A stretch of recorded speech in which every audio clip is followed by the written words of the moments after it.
नमस्कार दोस्तों, आप सभी को मेरा प्यार भरा राधे राधे। राधा कृष्ण ये शरीर दो हैं लेकिन इनकी आत्मा एक ही है। इनके सच्चे प्रेम की मिसाल तो हर कोई देता है। कृष्ण को अपनी राधे से बचपन में ही अलग होना पड़ा। उन्हें अपने बरसाना, गोकुल, वृंदावन, यशोदा मैया, नंद बाबा और सभी ब्रजवासियों को भी छोड़कर बहुत दूर जाना पड़ा। लेकिन इनमें सबसे ज़्यादा भावुक पल जब कृष्ण ब्रज को छोड़कर जा रहे थे तो वे अंतिम बार अपनी राधे से मिले। ये पल ऐसा था कि हम सभी अपने आंसू रोक ही नहीं सकते। लेकिन आखिरकार कृष्ण को अपनी राधे से दूर जाना पड़ा क्योंकि यही विधि का विधान था।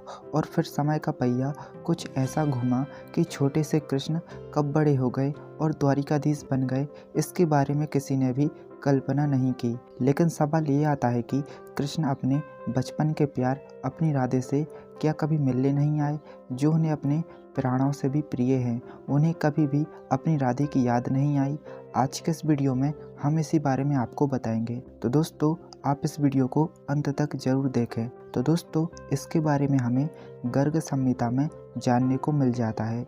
जब श्री कृष्ण द्वारिकाधीश बन चुके थे, गर्ग संहिता में आगे बताया गया है कि भगवान श्री कृष्ण अपनी सभी 16,108 रानियों के साथ सिद्धाश्रम नामक स्थान पर ब्रजवासियों से मिलने आए हुए थे। श्री कृष्ण से मिलने के लिए पूरा ब्रज, सभी गोप गोपिका, कृष्ण के बचपन के सभी सखा, नंद बाबा, यशोदा मैया भी आए हुए थे।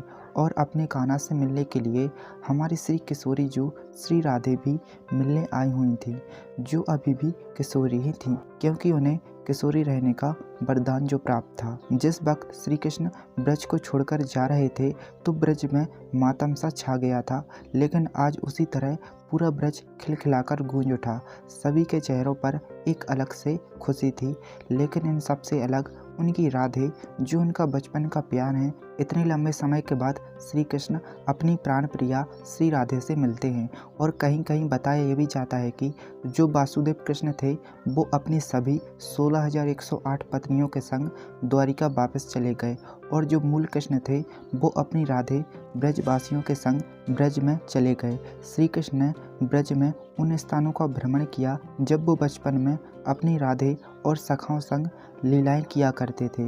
ये बहुत ही भावुक पल थे। श्री कृष्ण ने सभी ब्रजवासियों को अपने जीवन का वास्तविक अर्थ समझाया और श्री कृष्ण ने सभी को अपने असली स्वरूप के दर्शन भी करवाए। लेकिन फिर एक ऐसा समय आया जब श्री कृष्ण ने सभी को बताया शीघ्र ही कलयुग प्रारंभ होने वाला है, इसलिए अब आप सभी को मेरे परम धाम वापस चलना चाहिए।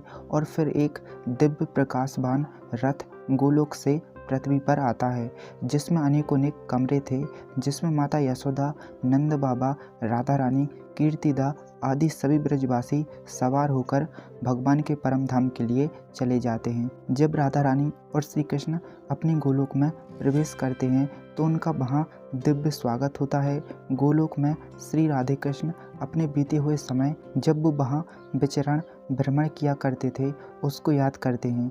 और इस तरह से श्री राधे कृष्ण हमें निस्वार्थ पारिशुद्ध प्रेम का सही अर्थ समझा जाते हैं। अब हम जानते हैं उन वासुदेव कृष्ण के बारे में जो द्वारिका में अपनी रानियों के संग वापस चले गए थे, क्योंकि मूल कृष्ण तो गोलोक चले गए थे। तो दोस्तों ऋषियों और माता गांधारी के श्राप को फलीभूत करने के लिए वासुदेव कृष्ण द्वारिका में रहे और आखिरी में सारा यदुवंश और द्वारिका नष्ट हो जाती है। और वो वासुदेव कृष्ण ही थे जिन्होंने एक शिकारी के बाण लगने से अपनी देह त्याग दी थी। दोस्तों आपको ये वीडियो कैसी लगी हमें कमेंट करके अपनी राय जरूर दें। अगर वीडियो आपको अच्छी लगी तो वीडियो को जल्दी से लाइक, शेयर और हमारे चैनल को सब्सक्राइब करके नोटिफिकेशन बेल को प्रेस जरूर कर लें, ताकि आपको हमारी सारी वीडियोस की नोटिफिकेशन आगे भी मिलती रहे। तो चलिए दोस्तों, मैं मिलता हूँ आपको अगले वीडियो में। तब तक के लिए राधे राधे।